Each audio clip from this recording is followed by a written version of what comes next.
साथ बलरामपुर चीनी की मिठास आज बढ़ रही है, लेकिन पिछले 6 महीनों से अगर देखें कोई स्ट्रॉन्ग अप मूव्स दिखे नहीं है। क्या इस आज की तेजी पर भरोसा किया जाए? तो मानसी, इस स्टॉक को अगर आप देखो तो बार बार ये 390 380 जोन से रिएक्ट करता है। बट आज अगर मैं यहाँ पे एक एक चीज देखूं तो यहाँ पे वॉल्यूम्स इनिशियली बहुत अच्छे आ रहे हैं। और मेन चीज है कि जो परसों यानी 3 दिनों पहले जो एक बड़ी बेरिश कैंडल बनी थी, वो जहां पे रुकी है वो बहुत बड़ा सपोर्ट है। तो अगर उस सपोर्ट को यानी 355 या आप स्टॉप लॉस मान के चल सकते हो, तो आप कैश में डेफिनेटली एक क्वांटिटी प्लान कर सकते हो, क्योंकि डिसेंट लेवल से बाउंस हुआ है, इसीलिए मैं कह रहा हूँ। और यहाँ से आप जो पुल बैक देख रहे हो वो आपको करीबन जो टारगेट्स मैंने बताए 390 95 400 यहाँ तक लेके जा सकते हैं। बट यहाँ पे मेरी राय होगी कि अगर ये लेवल दिख जाए तो आप स्ट्रेट प्रॉफिट बुक कर लो, क्योंकि यहाँ से ये बहुत बार रेजिस्ट कर चुका है।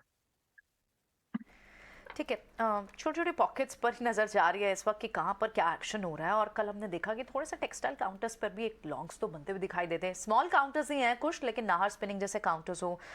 इनफैक्ट यहाँ पर अब आपको मूव थोड़ी बहुत दिख रही है। और इनफैक्ट दूसरे जो काउंटर्स है वीआईपी क्लोथिंग जैसे काउंटर्स, सोमा टेक्सटाइल, तो आज इस स्पेस में ये थोड़ा सा तो बजिंग स्पेस दिख रहा है। यहाँ कहीं पर नजर गई आपकी?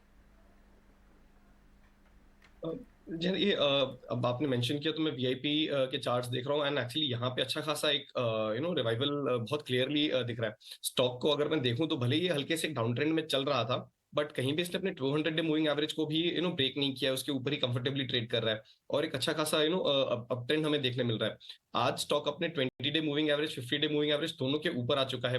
तो यहाँ पे डेफिनेटली एक लॉन्ग पोजीशन के लिए आप कंसिडर कर सकते हैं। फ्रेश एंट्री लें, 46 के जो लेवल्स हैं ये आपके लिए एज ए टारगेट एक्ट करेंगे। आपका जो स्टॉप लॉस है ये 42 के करीब रहेगा। सो रिस्क रिवॉर्ड रेशियो आपके लिए फेवरेबल है और बिल्कुल जो इसमें कल अप ट्रेंड शुरू हुआ था आज फॉलो थ्रू देखने मिल रहा है। सो ये बहुत एक स्ट्रॉन्ग इंडिकेशन है फॉर द काउंटर। ओके, ठीक है। शुगर स्पेस में कुछ मूव्स हैं और इसके अलावा आपको ग्रीव्स कॉटन को भी एक बार देखते हैं। यहाँ पर तो इनफैक्ट प्रमोटर ने कुछ शेयर्स वापस खरीदे भी हैं, लगभग 2.5% की तेज़ी है।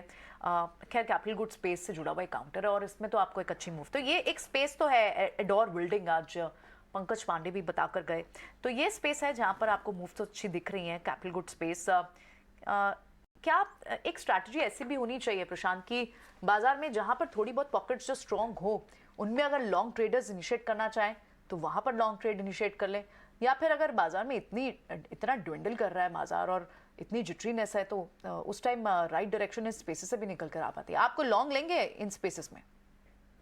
जी प्रियंका, मैं फिलहाल तो मिड कैप और स्मॉल कैप ट्रैक कर रहा हूँ डेफिनेटली, जो आपने कहा।